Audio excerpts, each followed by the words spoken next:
আমরা জাতিকে নিয়ে যে স্বপ্ন দেখি, আমাদের যে ভিশন আছে, এই মুসলিম জাতিকে একটুখানি মুক্তির স্বাদ দেওয়ার জন্য আমাদের যে লড়াই, এই বিষয়ে কিছু কথা আল্লাহ আজকে আমাকে স্পষ্ট করে বলার তৌফিক দান করেন। প্রিয় কুষ্টিয়াবাসী, আমি আমার বক্তব্যের সূচনায় গভীর শ্রদ্ধার সাথে স্মরণ করছি যিনি বাংলাদেশ জামায়াতে ইসলামীর কুষ্টিয়া জেলাকে প্রত্যেকটি জনপদে দৌড়ে দৌড়ে নিজ হাতে সংগঠিত করেছিলেন। বিপদে আপদে আপনাদের পাশে ছিলেন, সুখেও ছিলেন, দুঃখেও ছিলেন।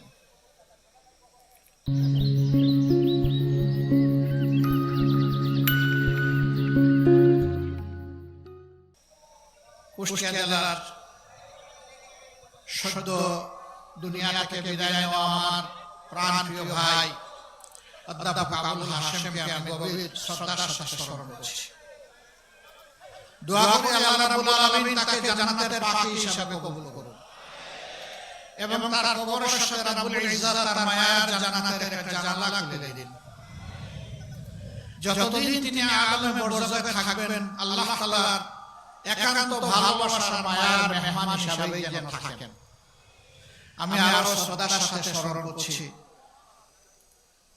অধ্যাপক ডক্টর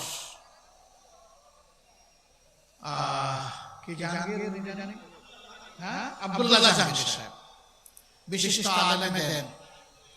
বাংলাদেশে তার মতো এরকম বিজ্ঞ আলেমের সংখ্যা খুবই কম, একেবারে হাতে গোনা, 2-4।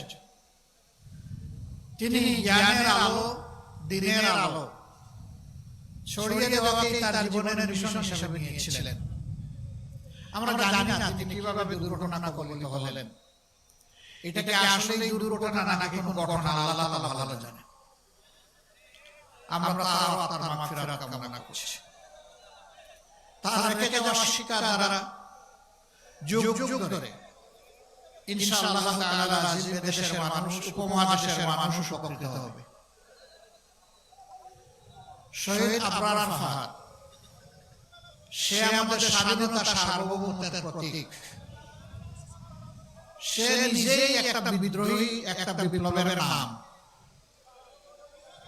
সে আধিপত্যবাদের বিরুদ্ধে কলম ধরেছিল, এটাই তার অপরাধ।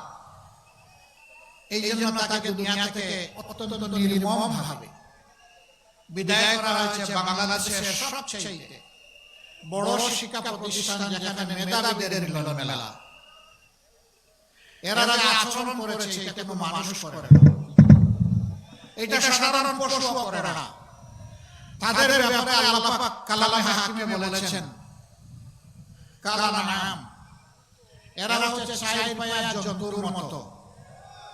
এরপরে বলেছেন বালহুম আদাল্লু, এরা ওই জন্তুগুলো অবুঝ জন্তুগুলোর চাইতে আরো খারাপ, আরো নিকৃষ্ট। আল্লাহ তাআলা ওই প্রাণীগুলোকে বিবেক দেন নাই, মানুষকে বিবেক দিয়েছে।